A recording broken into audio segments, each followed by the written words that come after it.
মাকামে ইব্রাহিম হল একটি পাথর, যেটির উপর দাঁড়িয়ে ইব্রাহিম আলাইহিসসালাম কাবা নির্মাণ করেছিলেন।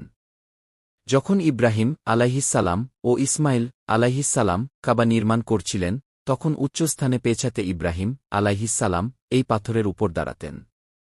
পাথরটি নরম হয়ে যায় এবং তার পায়ের ছাপ স্থায়ীভাবে বসে যায়। মুসলিমদের জন্য অত্যন্ত সম্মানজনক নিদর্শন।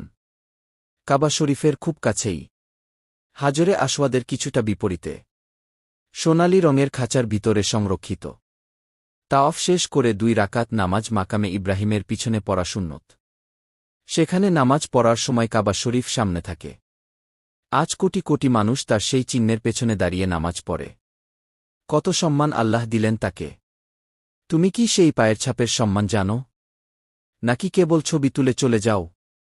যে আল্লাহর পথে চলে, আল্লাহ তার পায়ের ছাপকেও যুগে যুগে স্মরণীয় করে রাখে।